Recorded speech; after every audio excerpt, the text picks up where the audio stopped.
السلام عليكم.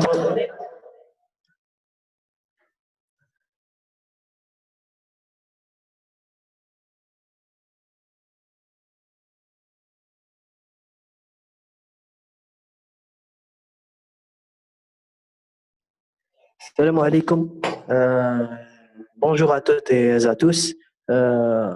Pour la deuxième session de le webinaire organisé par Club Fikra, animé aujourd'hui par Dr Oudeynia. Bonjour Dr Oudeynia.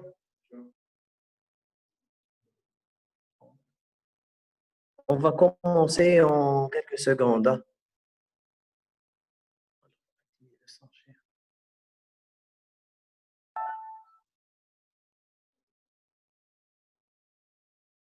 À vous la parole.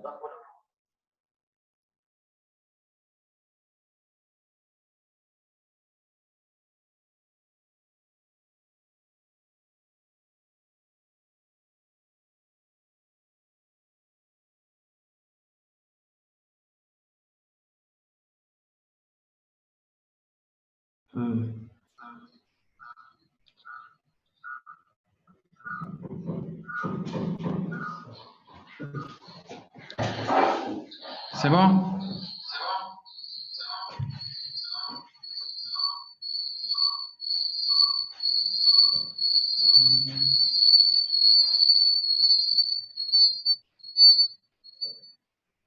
Bismillahirrahmanirrahim. Bonjour à toutes et à tous. Aujourd'hui, on va parler d'un autre créneau, carrément. C'est l'aquaculture médicale. Donc, on va parler un petit peu les vertus thérapeutiques des poissons d'eau douce. C'est-à-dire المزايا العلاجية لأسماك المياه العذبة.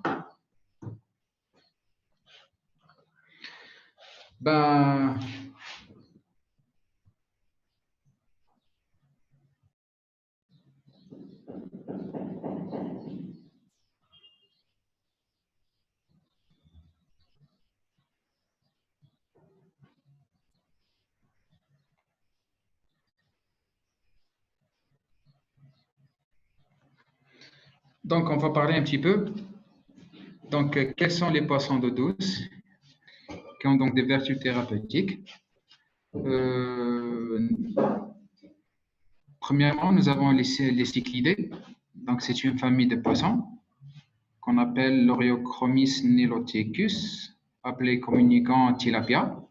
Donc, c'est le tilapia du Nil. Ça, c'est un des poissons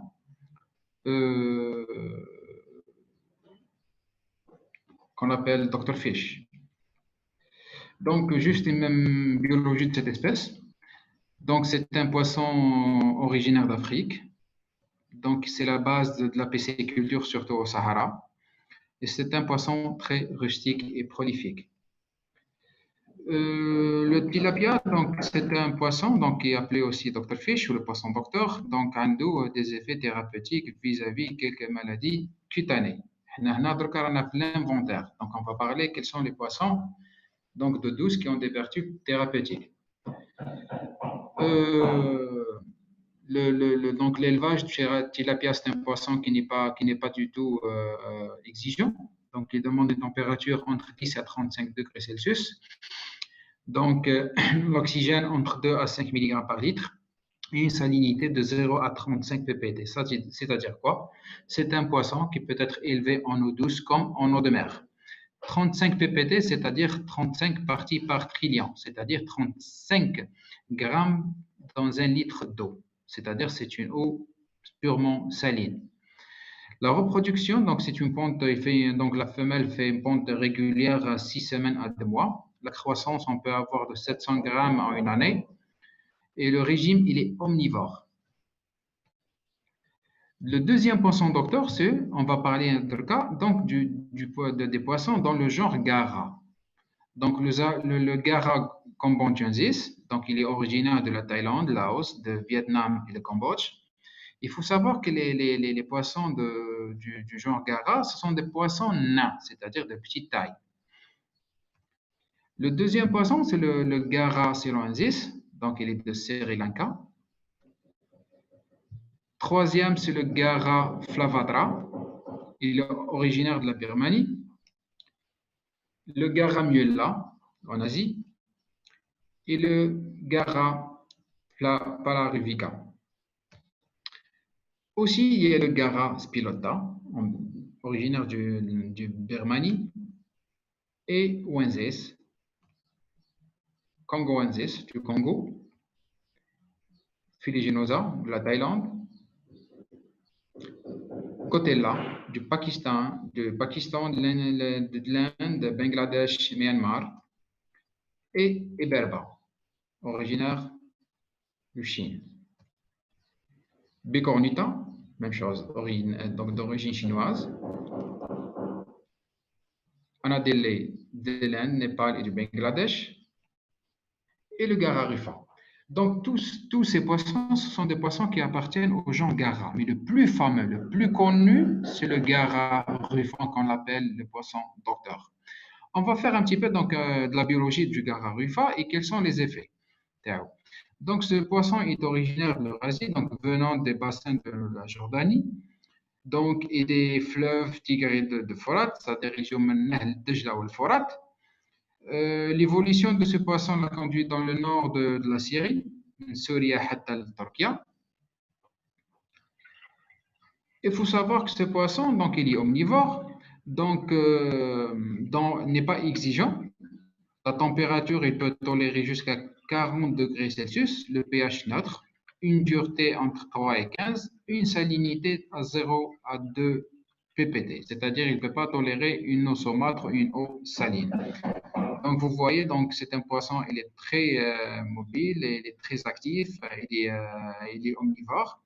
Il faut savoir, il est menu de barbillon, comme vous voyez sur la vidéo. Il est édenté, il n'a pas de dents. Ça, c'est le poisson docteur qu'on appelle le Gara rufa. L'utilisation par l'homme. Le Gara rufa est utilisé, certains le consomment dans l'utilisation alimentaire, c'est une denrée halieutique. D'autres, on l'utilise en aquariophilie. Aussi, on peut l'utiliser en esthétique de loisirs.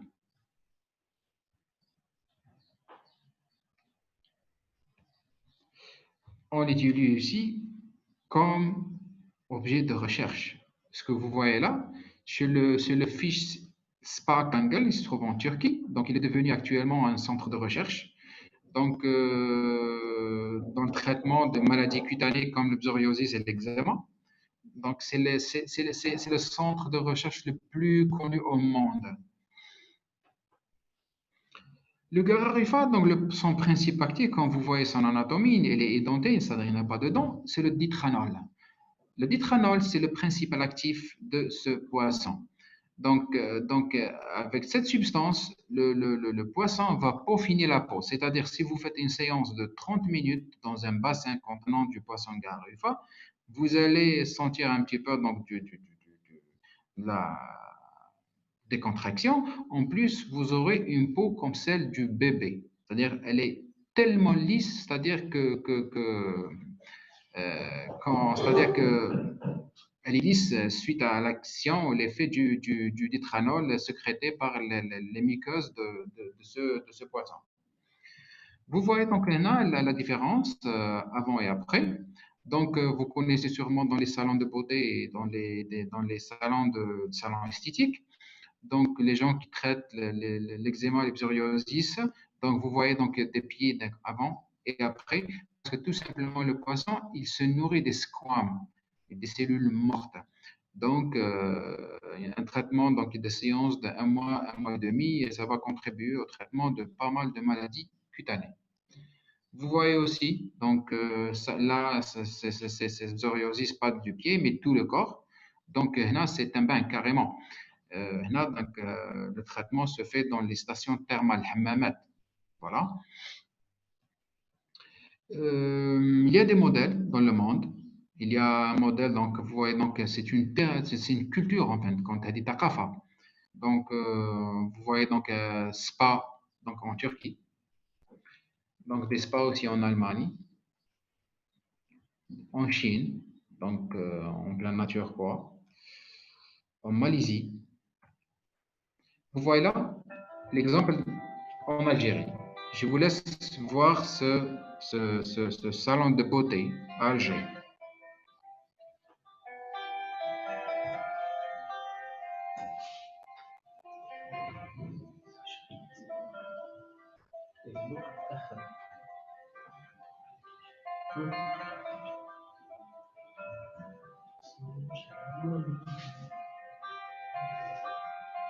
Welcome to another early bright confusion, concluding with the water scene was maybe not the only way to draw a line. So let's not go over time.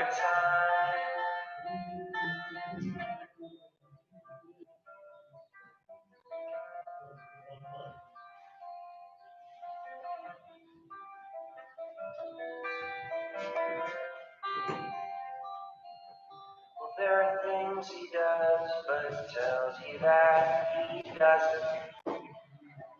And there are things he wants, but he tells us that he wasn't gonna take them away from you.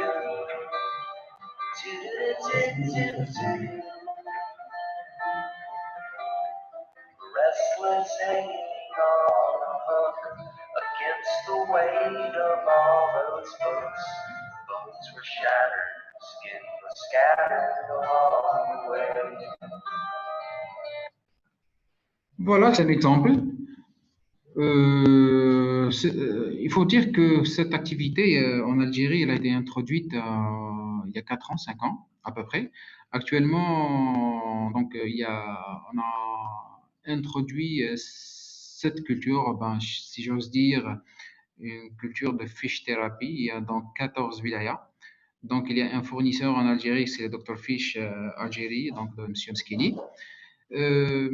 Aussi, donc, il y a aussi des cliniques carrément gynécologiques. Elles sont comme une clinique de Sétif, de Dr Ghada Qadri. Elle se trouve à Sétif. Donc, elle fait la préparation de l'accouchement avec le poisson docteur. Donc, vous voyez là, donc ça c'est la clinique de Dr Ghada Qadri. Elle est gynécologue de formation, donc elle est médecin.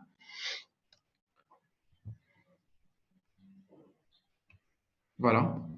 Donc, c'est la clinique Eve qui se trouve à Sétif, juste à côté en face du stade 8 mai. Il y a aussi donc un salon esthétique 3 ans à Betna. Donc, ça, c'est à Betna. Voilà. Il y a aussi c'est l'hôtel de Sheraton à Annaba.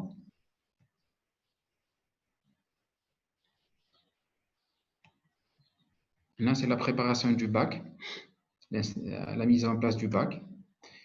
C'est 1001 nuits spa à Annaba, à Alger, maison de beauté de Sœur à Alger, royaume de princesse à Oran aussi. Et celui-là également, donc il va s'ouvrir, Inch'Allah, très prochainement. Celui-là est à Constantine, ouvert il y a à peu près une année. Quels sont les projets? Parce qu'on parle un petit peu des poissons docteurs, mais les poissons docteurs, ce sont les tilapias, c'est le gararufa aussi. Il y a un autre poisson qu'on appelle le Tchana striata.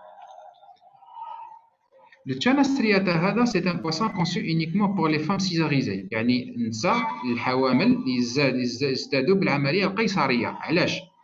C'est un poisson dans les filets نتاعو, donc le poisson docteur هنا, le principal actif donc après cuisson, يعني بعد ما يطيب. Vous voyez, c'est un poisson, il est très, comment dirais-je, très actif, agressif même, très agressif. La différence, c'est que ce poisson, son principal actif, c'est l'acide arachidonique, parce que c'est comme si de la morphine. Donc, les femmes césarisées qui consomment les filets de ce poisson Channa striata. Donc, il y aura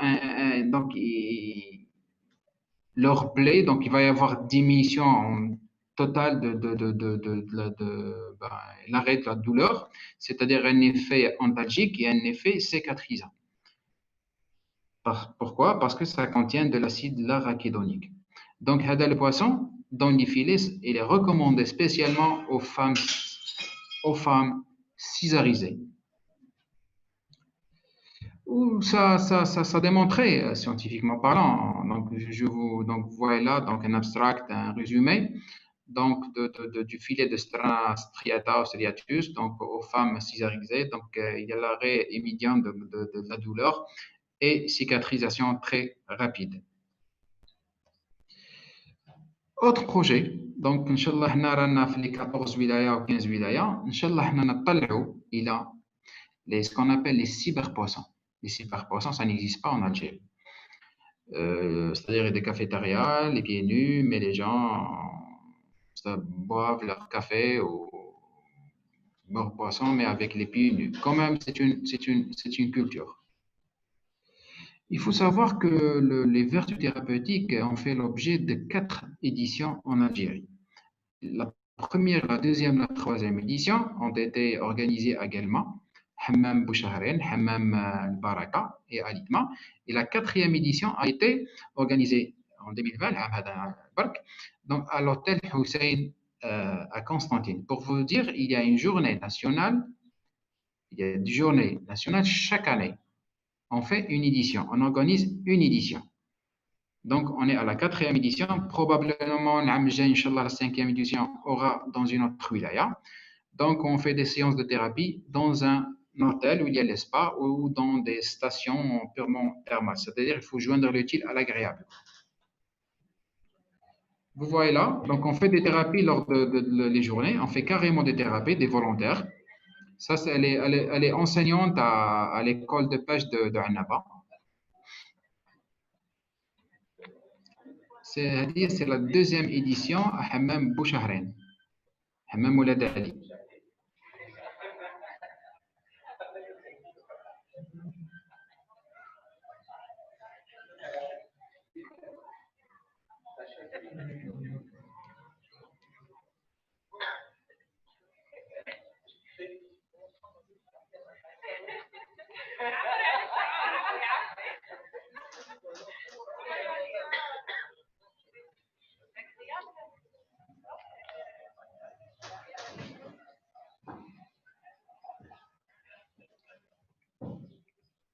Voilà. Et pour la première communication, donc c'est le Gararufa.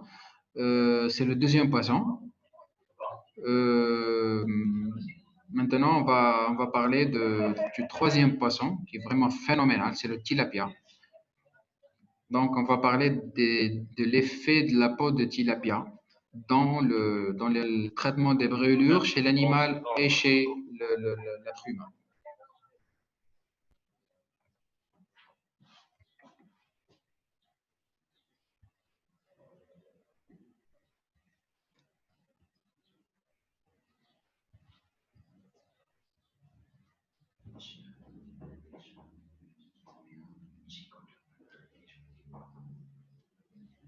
Maintenant, on va parler un petit peu du troisième poisson, qui est le tilapia, utilisé dans le traitement donc, des brûlures. C'est quand même c'est phénoménal. Voilà, ça a été l'objet de la quatrième édition du Vertu thérapeutique qui a été organisée à Constantine le 22 février. Donc, rapidement, donc, on va faire un petit peu de biologie. L'appellation commerciale du tilapia vient de la forme latine, la latinisation scientifique de tiap, un mot qui veut dire poisson. C'est un poisson que vous avez vu dans la première communication. Il est originaire de l'Afrique et du Moyen-Orient. Donc, tilapia fait l'objet de la pisciculture, de l'aquariophilie et de l'aquaponie. La pisciculture, c'est l'élevage et la production. L'aquariophilie, donc juste pour, c'est pas de la production quoi. Et l'aquaponie, c'est-à-dire de la production, c'est le cas, c'est l'aquaponie, donc c'est la production du végétal et de l'animal en même temps. Ça, c'est une photo de Biskra, c'est une photo réelle, c'est-à-dire il y a une symbiose entre l'animal, entre le poisson et la plante, c'est-à-dire l'excès de l'azote dans l'aquarium sera utilisé par la plante pour la photosynthèse et l'eau, elle est en même temps, elle est purifiée pour être recyclée dans le bassin. C'est ce qu'on appelle l'aquariophilie ou l'aquaponie. Pardon. Pour la biologie, donc, le tilapia appartient à la famille des cyclidés. Donc, c'est une espèce tropicale. Elle est thermophile jusqu'à 40 degrés Celsius. Elle est euryhaline jusqu'à 30 ppt. pH entre 5 et 11 et un poids maximal de 5 kg. C'est un poisson omnivore, brouteur. La maturité sexuelle est atteinte à 5 à 6 mois. C'est-à-dire la reproduction commence quand la température atteint les 24 degrés. Et il faut savoir que l'incubation, elle est buccale, c'est-à-dire que la femelle, elle incube ses œufs dans la bouche. Et le nombre d'œufs par femelle est de 1000 à 1500 œufs. La longévité, elle est de 10 ans. Quels sont les plus grands producteurs? C'est la Chine, la Thaïlande, les Philippines, l'Indonésie, Taïwan, l'Égypte. L'Égypte, c'est le premier pays arabe et africain en termes de production de tilapia. La Colombie, Cuba et le Mexique. La production dans le monde, on produit à peu près 143 kilos par seconde, à peu près 4 500 000 tonnes par an. C'est le poisson le plus produit au monde, qu'on appelle d'ailleurs le poulet asiatique. Vous voyez là, donc la production, elle est en nette augmentation. À peu près en 2019, elle avoisine les 7000 tonnes. Quelles sont les espèces les plus connues? On a l'Oreochromis niloticus du Nil. Nous avons la Mozambicus du Mozambique. Et nous avons l'Orius, qu'on appelle le tilapia bleu. La valeur nutritive du tilapia, elle est riche en vitamines B12, B3, D, le phosphore, du potassium, et du magnésium et le fer. C'est un poisson maigre qui contient néanmoins donc, 2 acides gras de la famille des oméga 3. Il y a des fermes en Algérie. Il y a la ferme aquacole de tilapia à Rélisane, juste pour que c'est-à-dire les vétos, les biologistes, pour qu'ils sachent, c'est-à-dire la situation du secteur de la pêche en Algérie, c'est-à-dire se familiariser beaucoup plus avec le secteur. Il faut savoir qu'il y a des fermes d'élevage de tilapia surtout au sud. Donc, nous avons une à Rélisane, l'autre dans la zone de Ouadjima, voilà, à Rélisane, d'une superficie de 2 hectares, montant de 40 millions de dinars, avec une production de 100 tonnes par an. La deuxième, elle se trouve à Ain Sara, de notre ami Tarek Ben Ali. Il faut savoir que ce monsieur, c'est un architecte, il n'a rien à voir avec l'aquaculture, mais il s'est forgé et il est parmi les experts et les gens les plus compétents en termes d'élevage de tilapia en Algérie. C'est un architecte de formation. Donc, se trouve donc à Ain Sara. Donc, l'objectif est de 400 tonnes de tilapia et 400 tonnes de filets de catfish. Donc, il fait le poisson-chat, il fait le tilapia.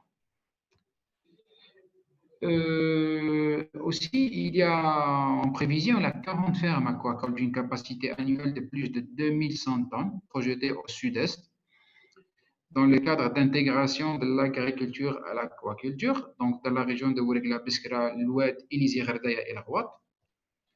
Il faut savoir aussi que récemment, il y a un accord de partenariat a été récemment conclu entre l'Algérie et l'Égypte pour la production tilapia du Nil en Algérie. Donc, cet accord a été signé donc, en marge de la 8e édition du Salon international de la pêche et de l'aquaculture, c'est SAIPA. Et Inch'Allah, donc, cette ferme sera implantée au niveau de la wilaya de Béchar avec un objectif de production de 20 000, 30 000 tonnes. Ça, c'est la valeur nutritive du tilapia. Il faut savoir que le tilapia aussi, c'est un poisson docteur. Le tilapia, la peau du tilapia, elle est utilisée dans le domaine médical. Le tilapia contient de grandes quantités de collagène de type 1 et 3. Nous savons que le collagène, c'est la protéine la plus abondante dans notre corps.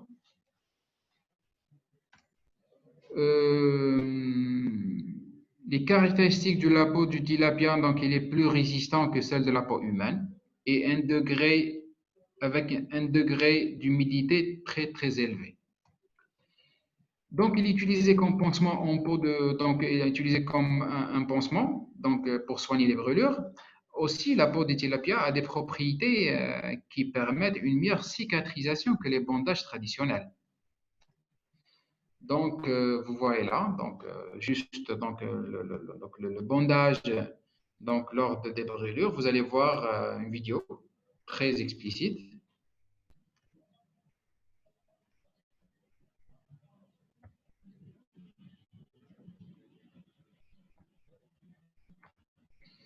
Je vais faire démarrer la vidéo juste pour avoir une idée sur l'effet de la peau du tilapia.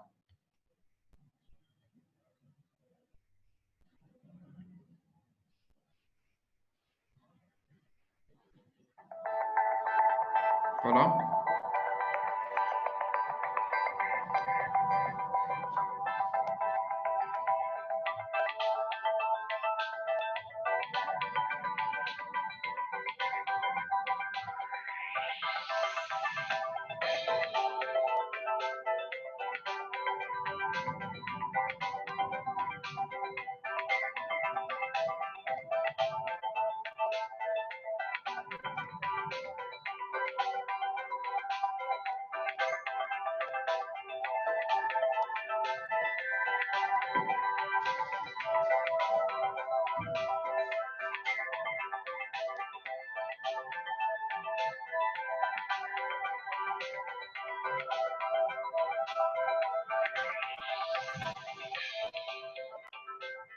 No mundo inteiro nunca se usou a pele de peixe com esse objetivo. Então nós temos um produto como a pele da tilápia, que é um produto de descarte na cadeia produtiva da tilápia, ela é descartada, jogada fora, né? Então nós estamos usando esse produto para transformar num bem social.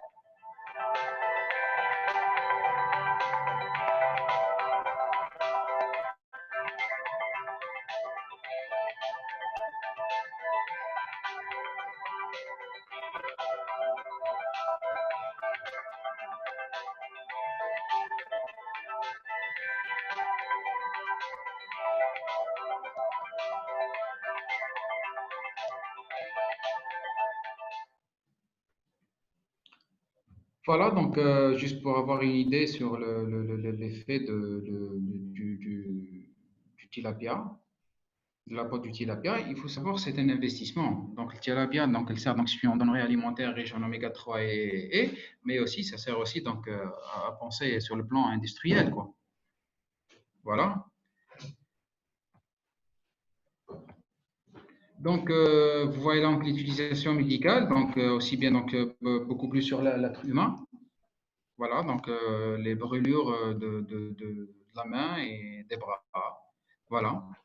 Aussi donc en pédiatrie,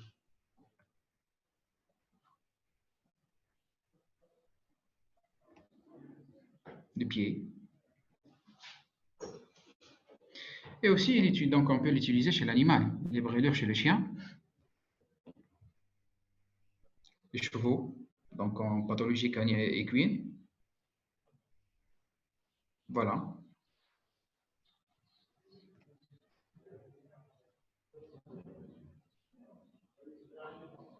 Donc, c'est pour vous dire que l'application, elle est aussi bien donc, chez l'être humain que chez l'animal, quoi.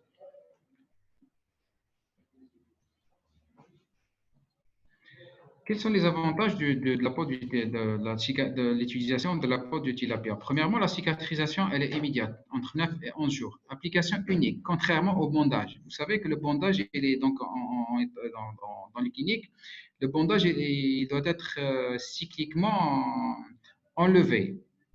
Et cette opération, elle est très douloureuse. Mais contrairement à la peau du tilapia, c'est une application unique. Aussi, il y a réduction de l'utilisation des médicaments. On utilise, puisque c'est un lubrifiant, on n'utilise pas les antalgiques. Aussi, il y a une réduction de 75% du coût de la prise en charge. Donc, c'est moins coûteux. Les bandes de la peau adhèrent à la plaie, donc ce qu'on appelle l'effet tampon, donc empêche les contaminations, prévient la sécheresse, parce qu'il est lubrifiant, donc il est très humide, et donc les bandes préviennent la perte des protéines. Il faut savoir, avant d'utiliser de la peau de tilapia, il faut qu'il soit préparé. Donc, la désinfection, le traitement basique avec l'anouage, le traitement avec l'alcool, l'irradiation pour le stériliser, séchage, puis le stockage. On le stocke 2 ans avant l'utilisation. Il faut savoir aussi donc, la présence de ces poissons prédateurs, on utilise des fois l'utilisation écologique du tilapia en même temps que la crevette. Premièrement, donc la présence de ces poissons prédateurs dans les cours d'eau est un moyen naturel de lutte contre les insectes vecteurs de paludisme et aussi en polyculture pour le traitement des maladies qui affectent la crevette qu'on appelle de Tora. Donc, en polyculture des crevettes avec des tilapiens est l'un des moyens de lutte contre le syndrome de Tora. Donc, pour combattre la maladie de Tora, c'est une maladie virale qui touche la crevette. Donc, il faut s'opérer à la polyculture. Donc, pour diminuer donc l'émergence de cette maladie virale. En industrie, on utilise en industrie, que ce soit pour la crevette ou pour le tilapia. Donc, pour la crevette, on peut l'extraire, on peut faire l'extraction du chitosane et du tilapia, on fait le collagène. Et quand on mixe les deux produits, c'est ce que vous voyez là, les pansements qu'on utilise en pansement dentaire. Donc c'est bénéfique, euh, c'est une industrie carrément médicale et parapharmaceutique. On utilise la peau de tilapia dans les textiles. En textile, vous voyez donc un tissu pareil de 30 cm², il fait à peu près 60 €. Donc, il entre dans la fabrication, donc l'utilisation donc, en textile comme dans des bracelets, des trucs de femmes. Voilà, des souliers carrément, des sacs. Et pour conclusion, nous espérons voir, Inch'Allah, dans le futur proche, les accords de partenariat entre des fermes qui se trouvent en Algérie avec des structures hospitalières, soit donc vétérinaires privés ou publics. Donc, parce que ça va faire donc d'une pierre deux coups, comme il dit Shakespeare. Donc, c'est une pluie qui fait du bien à celui qui donne et à celui qui reçoit. Donc, c'est un poisson qui est une denrée alimentaire très appréciée par le consommateur, mais aussi donc il a des vertus thérapeutiques euh, qu'on peut l'utiliser pour diminuer le coût donc de la prise en charge. Donc, concernant donc les brûlures. Donc, aussi bien pour en médecine vétérinaire qu'en médecine humaine. Et merci pour votre attention. Juste pour vous dire, donc j'ai donné le minimum parce que le but de ces deux communications, c'est de vulgariser le domaine parce qu'il y a des gens qui connaissent même pas c'est quoi le Dr Fish. Ils savent même pas c'est quoi le fish pédicure. Donc il faut savoir que le poisson aussi, il entre dans un autre créneau qu'on appelle l'aquaculture médicale. Et j'attends vos questions. Merci.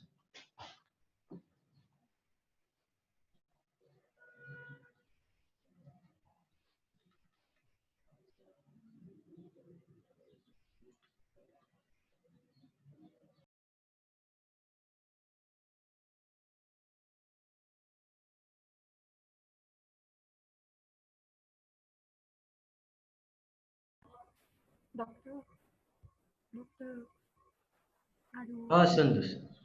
une des questions sur le chat. C'est bon, c'est bon. On a fait.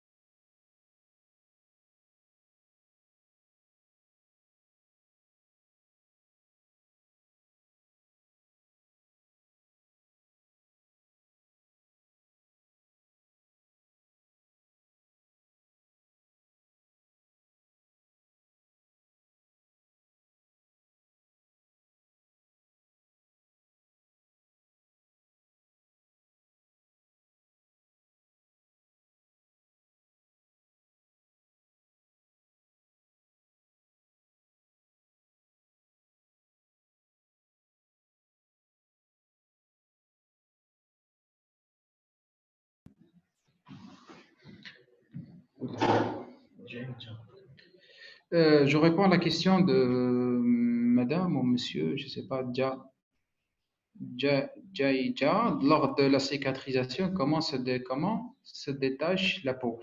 Le détachement de la peau, il est purement industriel, donc vous ne pouvez pas le faire à la maison. Même si vous le faites à la maison, la peau doit être traitée chimiquement. Il y a la nawash, puis stérilisée. Vous ne pouvez pas utiliser directement la peau du tilapia sur une brûlure. Non, ça va contaminer la plaie.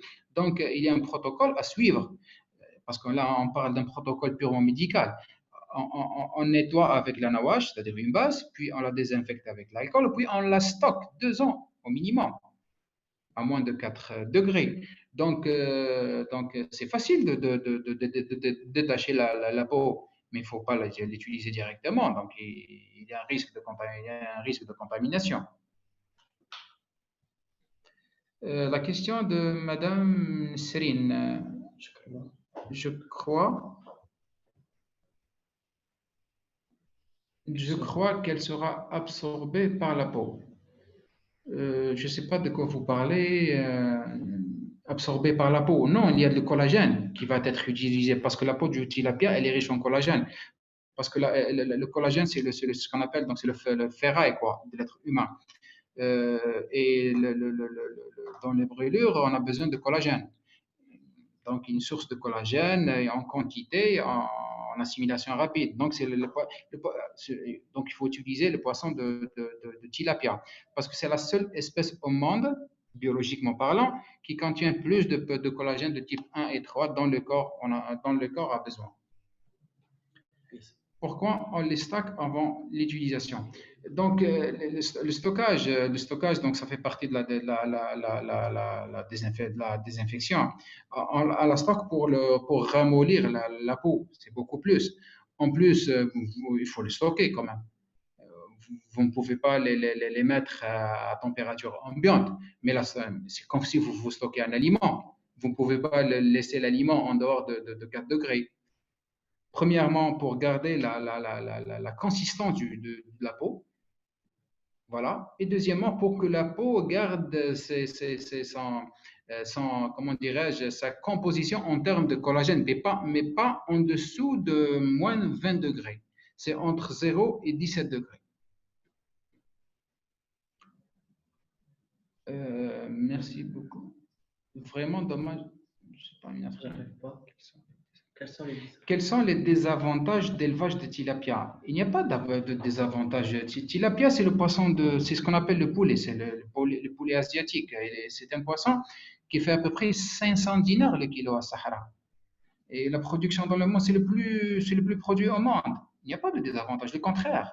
Le poisson tilapia, il entre ce qu'on appelle dans l'intégration de la pisciculture à l'agriculture. Vous savez, actuellement, on fait l'élevage pour diminuer l'apport des fertilisants. C'est-à-dire, avec l'eau d'élevage, vous pouvez irriguer le champ donc les cultures de blé ou de la tomate ou de piment pour diminuer l'utilisation des engrais. Ça, c'est un avantage. Deuxième avantage, c'est un poisson très apprécié. Troisième avantage, c'est un poisson dont la peau est utilisée dans l'élevage des brûlures.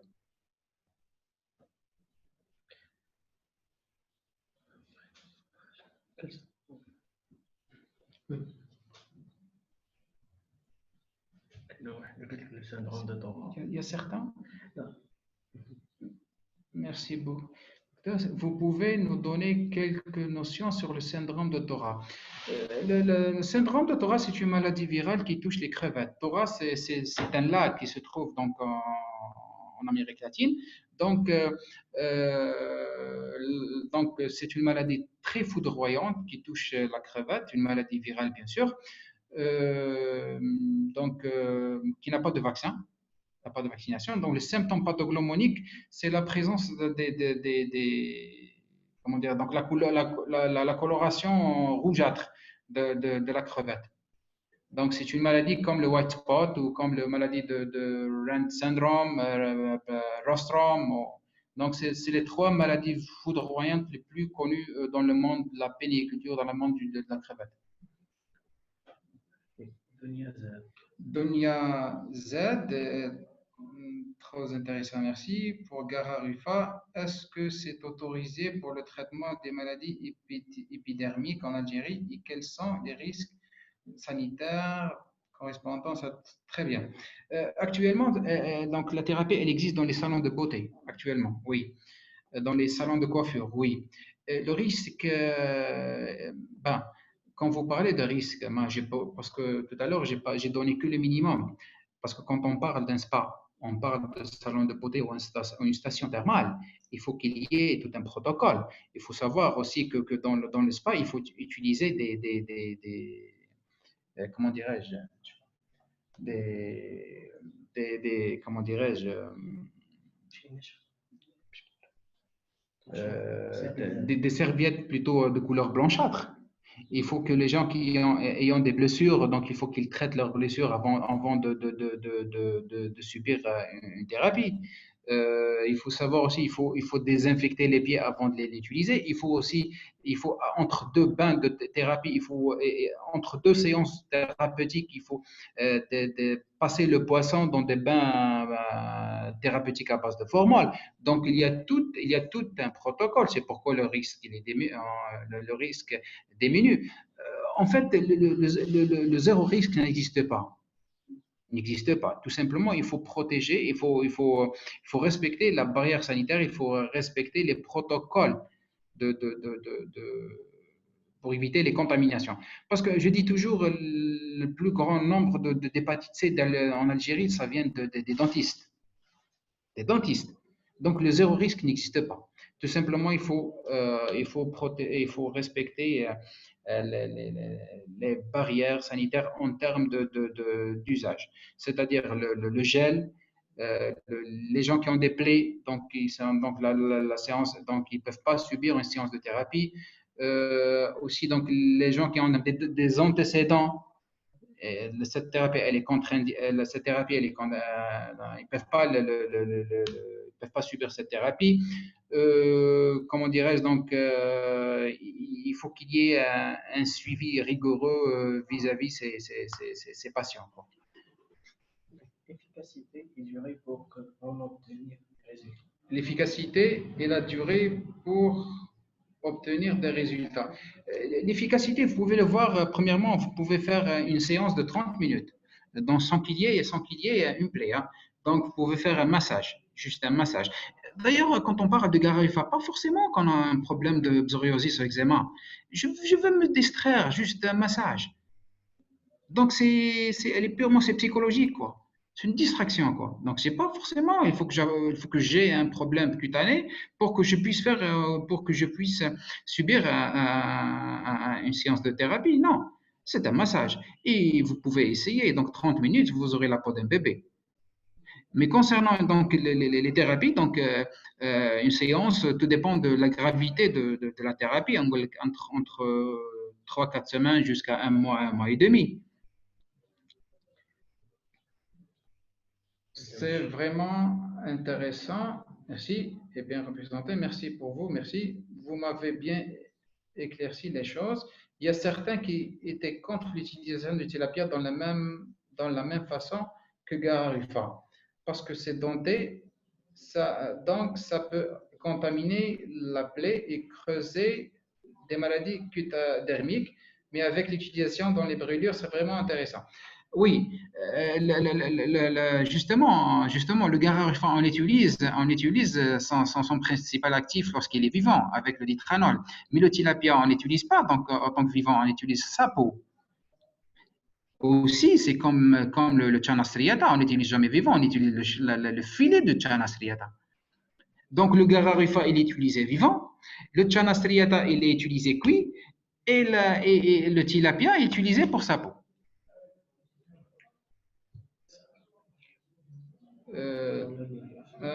Dans leur milieu naturel, ils se nourrissent de quoi, les Gararufa?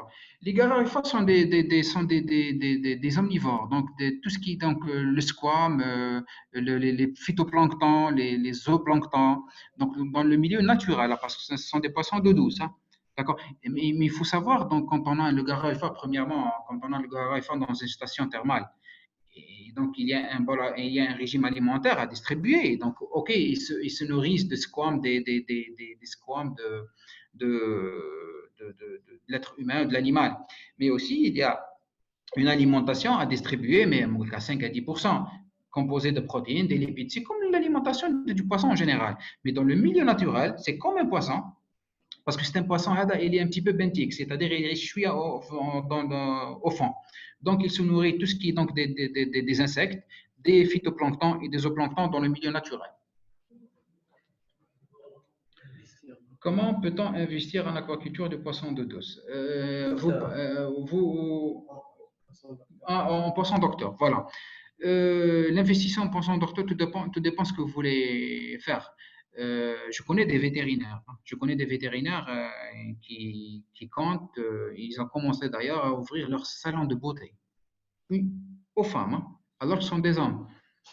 Parce que vraiment, c'est un autre créneau à développer. C'est un créneau qui n'est pas exigeant du tout. L'élevage n'est pas exigeant, c'est plus facile. Je parle des salons de coiffure, salons de beauté. Maintenant, si vous voulez élargir vos investissements jusqu'à l'envers, par exemple, jusqu'à aller en allant vers un investissement plus large dans les stations thermales, c'est encore mieux. Ce serait encore mieux. Mais c'est un créneau à développer. Il faut savoir que ce créneau existe en Algérie depuis 4 ans. Parce qu'on n'a pas de culture de poisson. Pour nous, le poisson, c'est pour la consommation. Et autre chose, il ne faut pas regarder au poisson docteur juste pour une thérapie. Non, pas forcément une thérapie. C'est une distraction, quoi. Donc le but est multiple. Et quand vous parlez aussi de poisson docteur, je parle de Garaïfa. Le Tchana striata, c'est une autre chose, et le tilapia, c'est autre chose.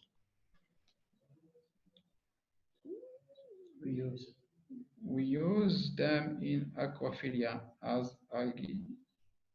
Esther. Use them in aquaphilia as... Non, les waters, elle a manqué de Y. J'ai pas bien compris votre question. You said we use them in aquaphilia as algae. Istas. Istas, we have two meaning of istas. What do you want to say? Si vous parlez de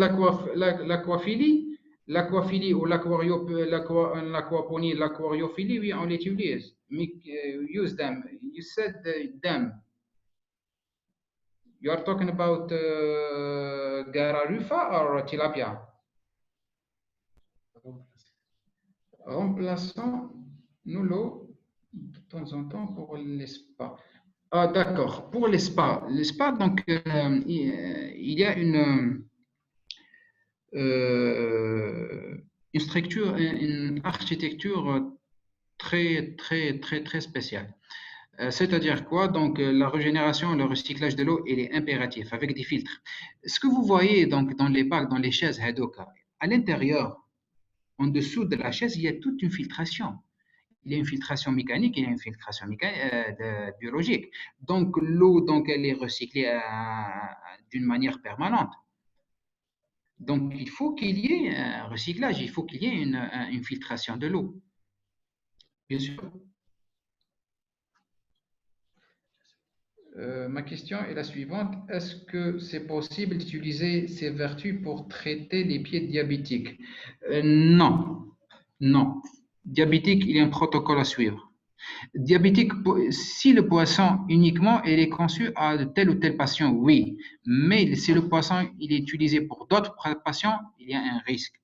J'ai dit pour les personnes diabétiques, non, elle est contre-indiquée. Cette thérapie, elle est contre-indiquée. Tout simplement, ça va aggraver, surtout pour les diabétiques qui ont des plaies, qui présentent des plaies au niveau de leurs pieds.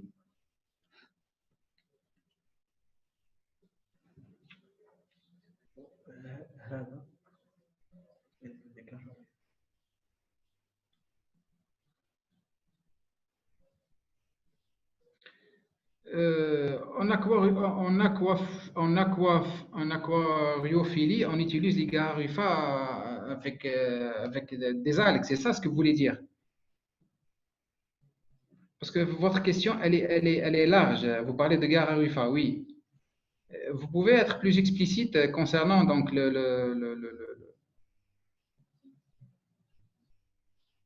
pour que je puisse vous répondre, quoi.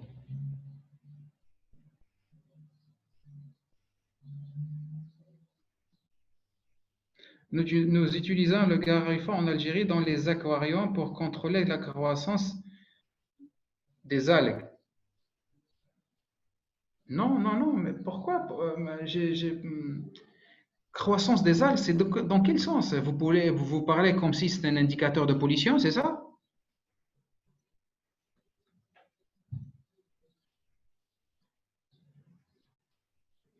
Le Gara, ah.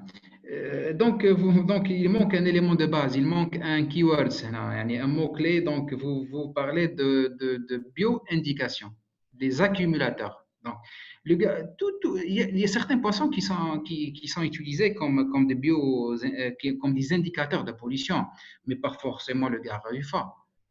Le Gararufa, c'est un poisson d'eau douce. On peut utiliser même le cendre, on peut utiliser même le mulet, comme par exemple les moules, les mollusques en mer. Ce sont des bioaccumulateurs de métaux lourds.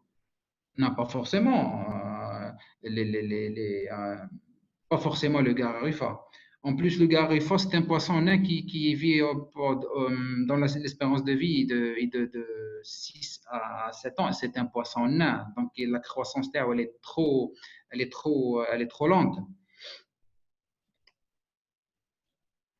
En plus, la croissance des algues, je comprends pas pourquoi vous faites cette relation entre la croissance des algues, c'est-à-dire le blooming, et spécialement le Gararufa. Vous parlez de l'aquaponie ou... Parce que votre question, elle est trop vague, elle est trop large.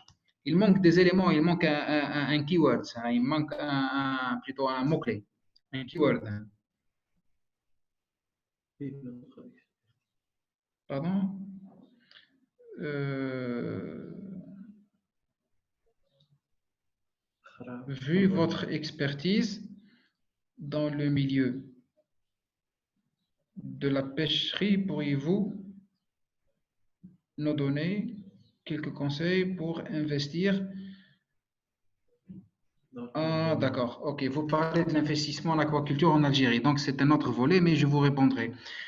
Tout dépend ce que vous voyez comme compétence et comme moyen. Parce que quand on parle de l'aquaculture, tout dépend de l'espèce.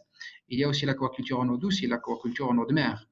Actuellement, en Algérie, l'aquaculture d'eau de mer, elles sont dans les offshore, dans les cages flottantes, spécialement pour le loup et la dorade.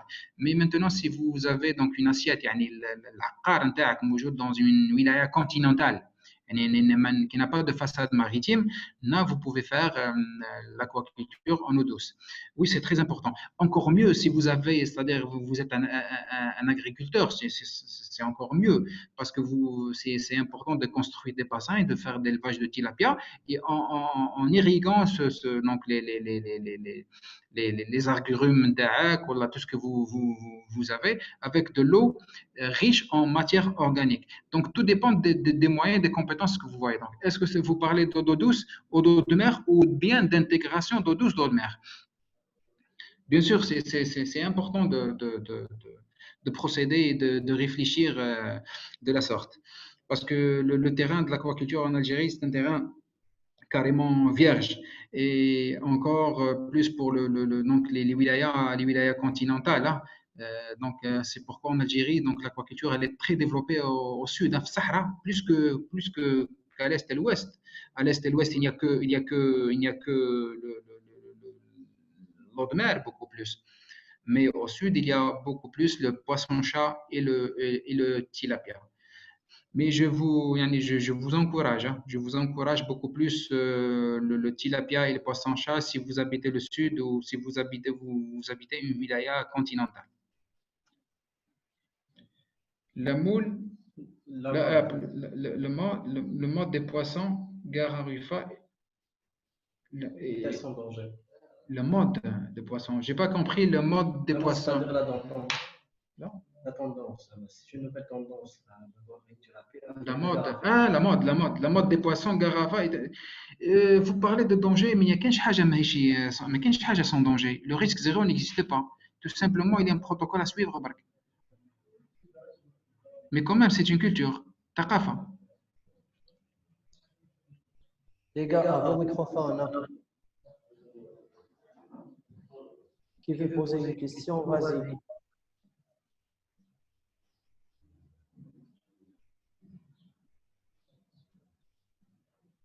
Levez vos mains, c'est tout.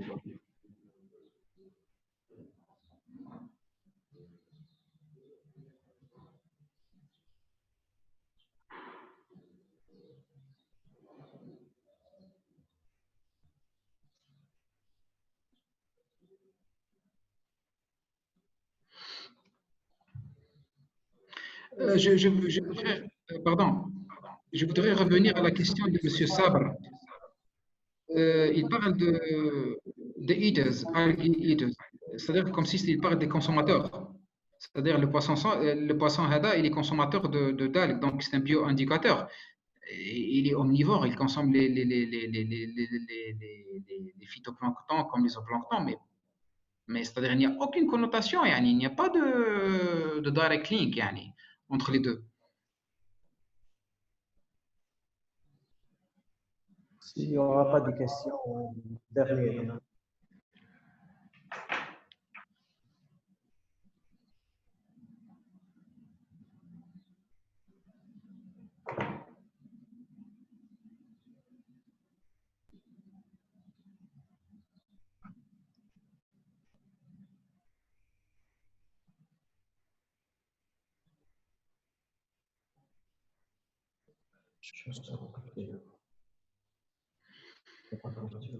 Ok, donc si vous avez quoi que ce soit, vous pouvez me contacter par mail ou par Facebook, hein, quel que soit pour la crevette ou pour le gari rufa ou pour le tilapia.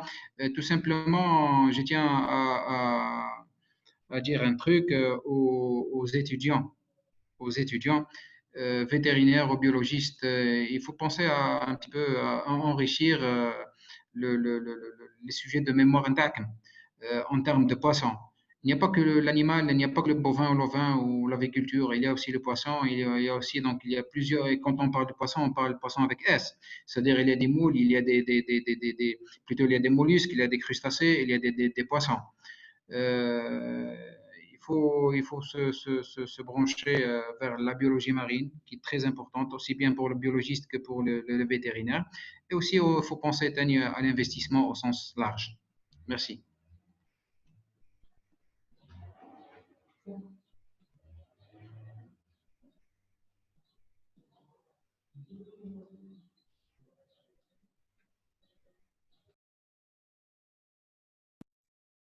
Merci, M. Denis, pour cette intervention très riche. J'ai appris tant de choses avec vous. Donc, en clôture, on arrête ici. À la prochaine, Inch'Allah.